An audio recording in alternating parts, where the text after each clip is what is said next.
segala yang datang dari Allah itu tidak mungkin buruk. Tidak mungkin. Kenapa kita diminta untuk taat dengan mutlak? Karena segala yang datang dari Allah pasti baik. Ya, pasti baik. Karena Allah menurunkan segala maslahat sesuai kebutuhan kita. Cuma manusia kadang-kadang, menginginkan sesuatu dengan pikiran pendeknya yang bukan kebutuhannya. Al-Baqarah 216. Agak pelan-pelan kita ya.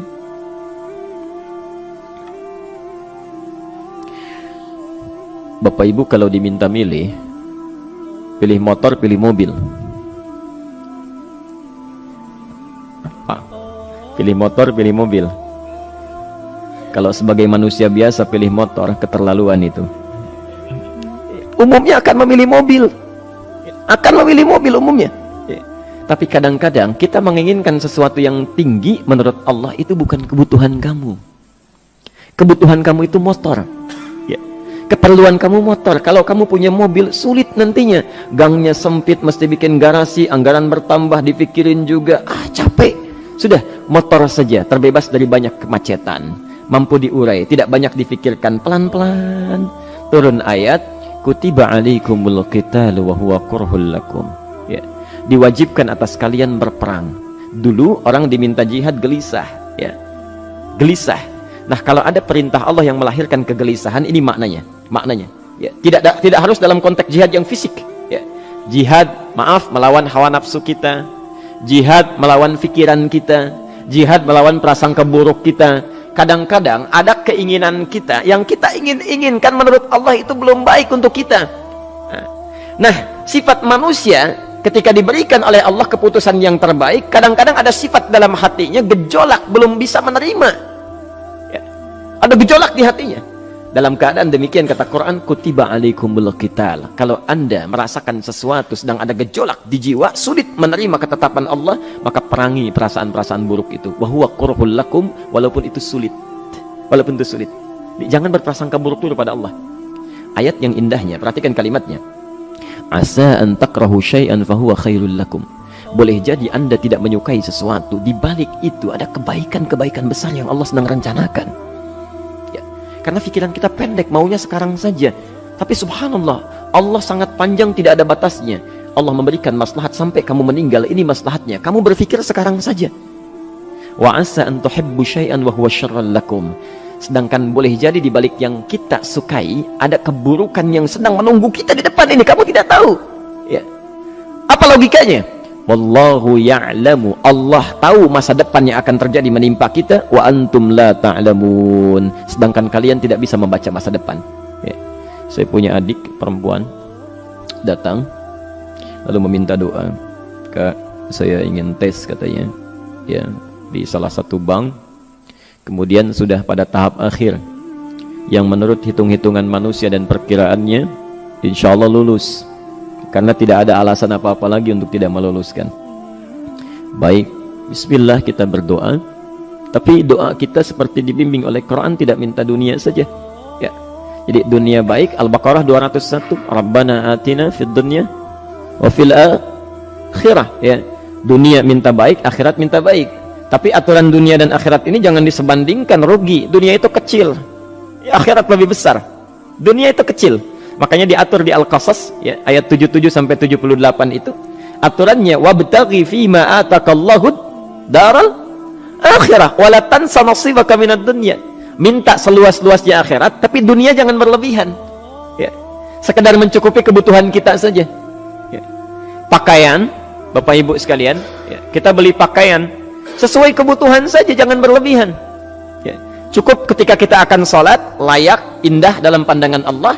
Ketika kita akan bermuamalah, bagus, tidak mengecewakan orang lain, sudah. Maka waktu selebihnya, ketika kita mencari sesuai kebutuhan, waktu selebihnya bisa digunakan untuk memperbanyak ibadah. Tidak banyak energi terbuang, uang juga terbuang, tenaga juga terbuang. Bayangkan kalau keinginannya macam-macam.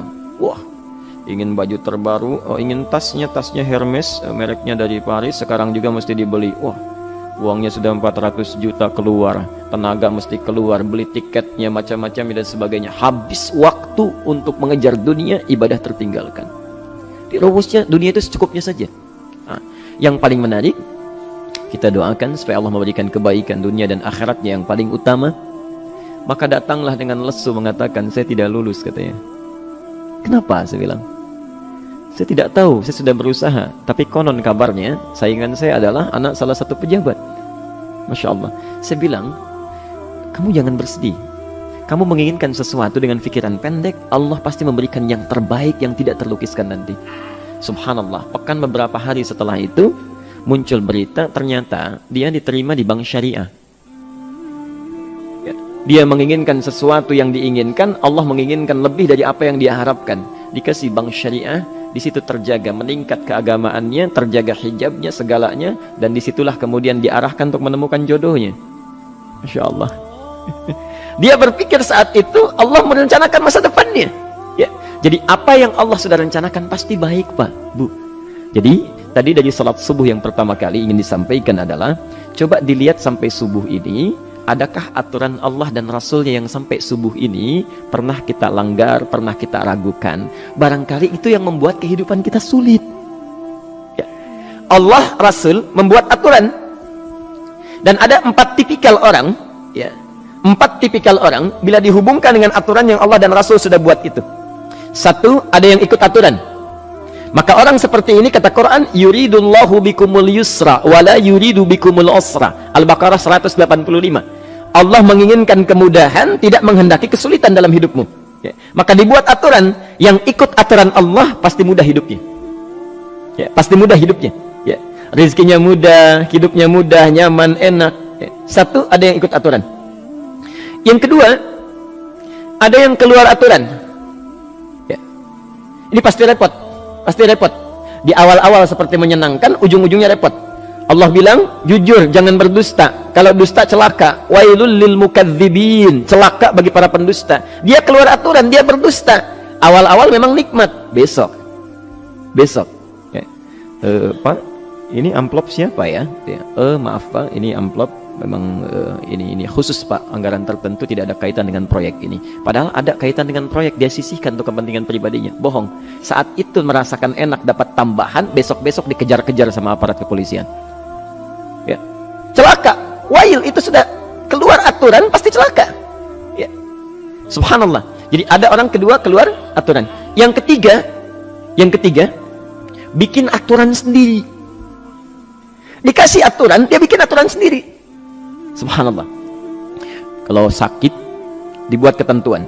Sakit pertama, kalau biasa-biasa saja, ya, subhanallah, ikhtiarnya pergi ke dokter. Seorang sahabat datang kepada Rasulullah, ya Rasulullah, saya sakit, tolong doakan saya. Kata Nabi, idhab ila tabib, pergi ke dokter. Ini orang pintar sekali. Kata orang ini, ya Rasulullah, Anda kan Nabi Rasul, angkat tangan Anda, Allah kan maha menyembuhkan, nanti Allah sembuhkan saya. Cerdas ya? Tapi subhanallah, Nabi harus lebih cerdas, dapat bimbingan dari wahyu. Pergilah ke dokter, karena kesembuhan yang telah Allah tetapkan dititipkan di tangan para dokter. Masya Allah. Pergi ke dokter. Ya. Itu rumus pertama. Nanti kalau dokter sudah pada hand up, ya, angkat tangan, tidak mampu menyembuhkan, itu tandanya Allah ingin langsung menyembuhkan tanpa turut campur makhluk yang ada. Maka kaidahnya akan berubah nanti. Ya. Dari kaidah biasa kepada kaidah Al-Anbiya ayat 83 sampai 84. Itu aturan yang menyembuhkan langsung dari Allah Subhanahu wa ta'ala. Tapi kalau Anda sakit, perginya ke dokter. Ya. Cuma ada manusia bikin aturan sendiri. Sakit, pergi ke dukun. Ya. Dukun nggak bisa, pergi ke paranormal. Dirinya pun sudah nggak normal. Makanya disebut paranormal, karena nggak normal. Ya. Tapi didatangi juga, gitu, bikin aturan sendiri. Karena itu jadi lebih sulit hidupnya. Ya. Doa, minta pada Allah, kan sederhana. Ya. Doa, nggak bayar, nggak ada macam-macam, Masya Allah, gampang sebetulnya. Ada kekeringan, sekarang kan banyak kekeringan ya, banyak kekeringan. Dikasih rumus, subhanallah, dikasih rumus yang tidak perlu pakai biaya, meluangkan waktu, itu pun berpahala juga. Dunianya dapat, akhiratnya melimpah. Ya. Dikasihlah salat istisqa, Masya Allah, tinggal minta, memohon kepada Allah. Salat, mengangkat tangan, mohon pada Allah. Subhanallah, manusia tidak bikin aturan sendiri. Digarami saja. Orang garamin sayur, dia garamin awan. Cari biaya miliaran, terbang pakai pesawat. Kalau Allah tidak berkehendak, ya sudah.